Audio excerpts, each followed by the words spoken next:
Mga kasolar, ngayong araw na to, meron lang tayong sasagutin na katanungan na to. Yan. So yan. So sagutin natin. So nag-ground daw siya palagi, tapos nagkakaroon ng problema. So sa mga newbie, kagaya ko din, actually ang mga hybrid o kalimitan ng mga ganitong inverter ay meron siyang alating na portion na pwede mong paglagyan o pagkonektahan ng ground. Ito yung papakita ko sa inyo. Kadalasan ito, kung makikita nyo, kung ganito yung inverter nyo, may makikita kayo minsan ganyang sign. Ang ibig sabihin yan, ground yan. Sa ibang design ha. So ganyan. So may nakita kayong tornilyuhan, lagyan nyo ng terminal lugs o pwede nyo lang puluputan. Yung gamit nating cable na yan ay pang AC.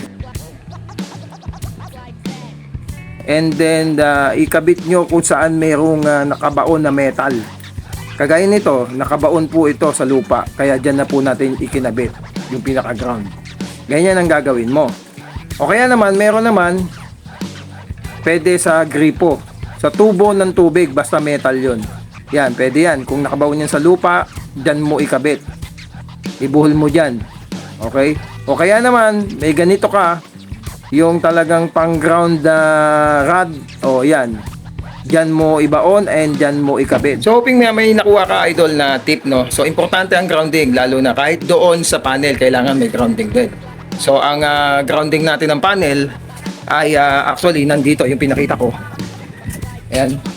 So galing yan doon. At ito yung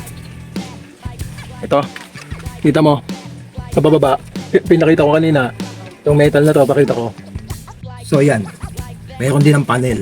So nakakapit yon. Kung balikan mo na lang yung vlog ko na naglagay kami ng sa grounding, nasa railings yun, no?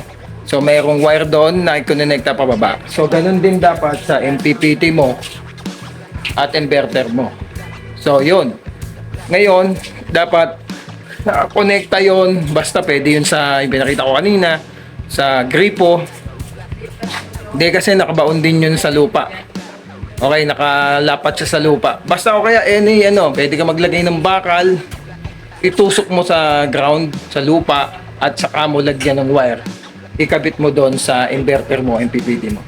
Siyempre pwede din, halimbawa, kung ganito naman yung inverter mo, yan, walang grounding, papakita ko sa iyo saan mo pwedeng ikabit. Diyan sa mga tornilyohan, pwede mo kasi nasa body naman yan nasa katawan naman. Pwede, ipitan mo ng tornilyo, tapos diyan mo ikabit yung ground mo. Okay?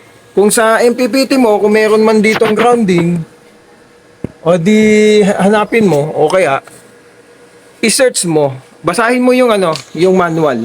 Okay, pwede kayo magbasa-basa ng mga manual, Saka pwede rin kayo magtanong kay AI para save kayo, para sa mga grounding, o magtanong sa mga master, yung mas mahuhusay, Okay? So hoping na nakatulong. Okay, ito ulit si Dansky. Ito po ay journey at hindi po tayo kasing lupit ng iba. May isang tabi dyan sa kay idol na yon, na si Jude Chris Solar, na napaka-bibo. Yan, mahusay yan. Kung kilala niyo yan, diyan kayo magpaturo. Okay, tayo po ay nag-share ng ating video about sa solar. Okay?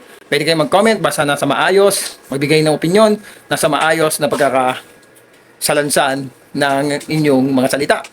Okay? Para hindi tayo nakaka-open sa ating kapwa. Okay? Rock on!